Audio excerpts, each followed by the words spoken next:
run us through a quick look at the markets before we move to our guests. Surely, Shweta, and it has been a very interesting past few days. If you put things into context, last Thursday and Friday, we saw a rally of about 500 points on Nifty, and from there on, we saw a pullback of about 600 points. So essentially, whatever we gained after the results of IT, we have lost all of that. But today we are seeing a good bit of a bounce back. In fact, Nifty opened gap up, and it has been building onto that morning momentum. And Nifty currently, as you can see on your screen, is still hovering above the 21,600 mark. In fact, it's very close to its day's high. Sensex is also just under the 71,800 levels, and the broader markets. Shweta, specifically, let's talk about that, because during the times of volatility and market correction, they are the ones to witness a fall, from the levels. But we saw a good bit of a bounce back build up in the latter half of yesterday's session, where the both indices managed to end near the day's high. And in fact, they are trading, with significant gains this morning as well. Both indices are up somewhere around 1% or so. Nifty small cap has reclaimed 15,500 mark, which, by the way, the index had slipped below the 15,000 levels for the very first time yesterday in over a month. But we have bounced back from the lows of yesterday. The mid cap index is also back above the 47,000 mark. In fact, it's moving towards the 47,500 sort of levels. And I think what the market would really appreciate is a fall in volatility. India VIX had slowly moved towards that 15 levels, but we are in the last couple of sessions we have declined not only below 14, but we were somewhere around the 13 mark in early trade. Currently we are seeing a little bit of a pickup in volatility once again, and we are near that 13.86 mark. But the question really is this a pullback that the market was hoping for, or is it just a dead cat rally which does not really have legs to it? All right, let's take that question to Devang. In fact, Devang, very good to have you back on the show, sir. Thank you very much for taking time out and for joining us here on News 9. I think, staying on with what Suyash was asking, after 3 straight sessions of a bloodbath that we saw on markets, there is some sort of a rally that we are seeing as of this morning. In fact, Nifty at 21,600, crucial support level. What are the support levels going forward? If one were to read into the markets any better than what's happening as of this morning, what are the near-term crucial support levels that you're looking at? Thanks, Shweta, for having me on the show. Honestly, I am not a technical analyst. I look at fundamentals, so I wouldn't be able to comment anything about the support levels as such. Okay, but then I also want to talk about specifically, banking and IT pack, because that has been in the focus for the last 3 days, sir. Are you looking at some sort of turnaround as of today? What is your near-term outlook on both banking and IT stocks? Yeah, so I think IT came up with a good set of numbers. In fact, the street was expecting a bit of a turmoil to continue in the IT numbers, but yes, it positively surprised the street. Some of the numbers, some of the guidance, some companies even expanded their margins, and I think in dollar terms also a lot of these companies delivered good numbers, plus the guidance was also not weak. And we also know that the better part of the global world is now going to sort of see a bit of improvement over the last year. So I think, yes, IT was becoming sort of a contraband for us as well. It's worked very well, and I guess from here on, large cap IT and even some mid cap IT came up with a good set of numbers. So my sense is that this is one business which was this was one stream of business which didn't get that sort of a valuation over the last couple of years, but it seems to be coming back with a good bit of traction. Banking, yes, on the other side, yes, banking, we know that HDFC Bank sort of disappointed the street after a long time with its integration with HDFC. I think it seems to be on track, but yes, it has sort of disappointed the street in terms of it trading at a premium valuation. And when you trade at a premium valuation and there is a bit of slippage in terms of your numbers, I think that also reflects. So the sense one gets here is that can't sort of dissect this trend for the overall other banks. But I think what is more important is that PSU banks have shown relative bit of strength. There is a lot of correction which has happened on the banking side. It seems to be very interesting, not commenting on a specific stock, but after this correction, I think probably this is one sector which still is on a price to adjusted book value a bit undervalued than other sectors. So yes, it's getting interesting. Probably a little bit of more correction and people would start buying banks and NBFCs again. All right, hi sir, Suyash here. Now, in the last two sessions, FIIs, foreign institutional investors, they have pulled out nearly 20,000 crore worth of equities from the Indian markets. In fact, they're not just selling in India, but other emerging markets as well. What's causing the sell-off?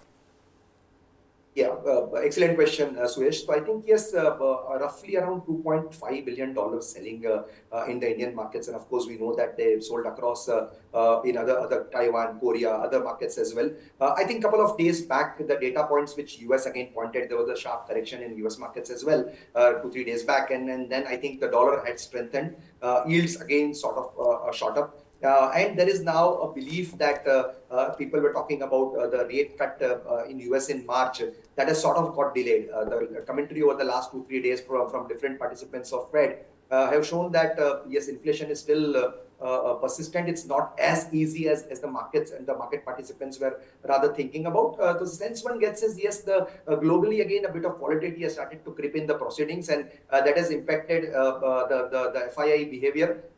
Ideally, what I would also make a note of is that earlier, if this $2.5 billion of selling in India would have transpired maybe 3, 4, 5 years back, there would have been sort of a correction of the tune of 10%, 12%, 15% on the indices. But right now, the power of the Indian retail or the power of Indian investors, be it domestic institutional investors or whosoever, I think that's extremely heartening to see that the market's not cracking. Yes, we saw a good bit of correction, but at this levels, after a fast and a furious rally, you can expect a correction of 5-7% probably any day. But it's not carnage as what we would have expected 5 years back.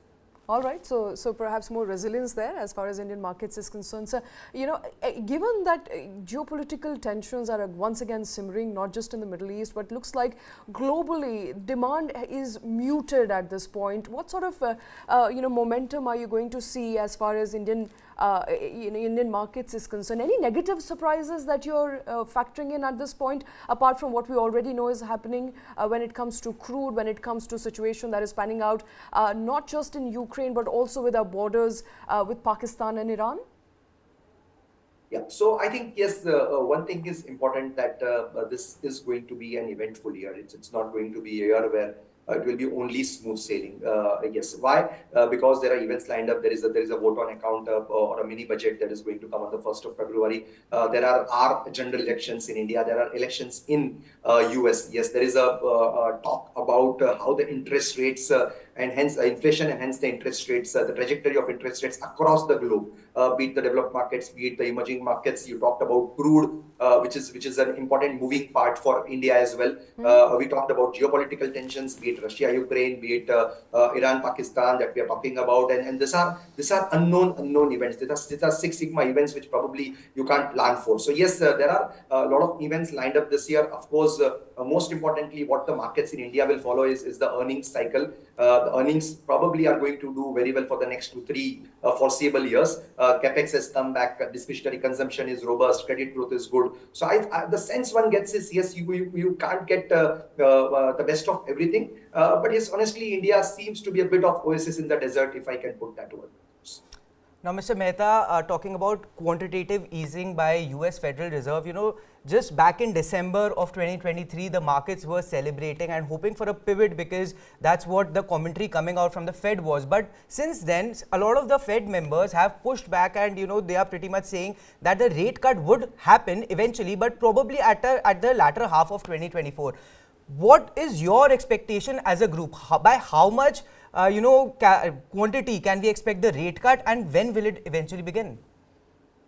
Yeah, we sort of we were expecting it to be sooner than later. But as you rightly said, the data points now again pinpoint that yields have started to short up, dollar has strengthened. There is also a narrative and the commentary from the Fed members that it's not as easy that you consider. So, for example, there's a meeting on January 30, 31st, which everybody knows would be more a status quo. Probably March also would be a status quo. That's what the feeling. See, it's as a set of news which is continuously flowing. It's a continual news flow that will emerge out of US. They'll look at the retail sales data. They'll look at the inflation data, the home sales data. I think all these are moving parts which probably you can't predict. But yes, markets were expecting sooner than later. But if it also going to happen probably post-June, then also market will take it positively, because the trajectory right now is what? It's clear that it was higher for longer. It does not seem like that now. It seems that yes, it's peaked off, and from there it is going to sort of come down. When is again a question which I think it's a answer that we'll probably get in the next quarter. All right, answer probably in the next quarter. But, I want to specifically take a minute to talk about crude prices, because crude prices volatility is also something that we've noted here. It closed about 1.6% higher yesterday, seeing some sort of positive trajectory, upward movement as of this morning. And all of this on the back of the fact that China will show some demand or will not show some demand. So, what sort of trajectory are we expecting for crude going forward? I think crude, exactly, if you want to sort of take a call, it does not come and upset India till around, say, 90, 95. We saw in the shorter term, in the past 3-4 months, crude coming and acting as a spoil sport and going to again that 88, 90 levels, and then probably from there had come back again to 70, 75 sort of levels. From there again, it is sort of started to again creep up.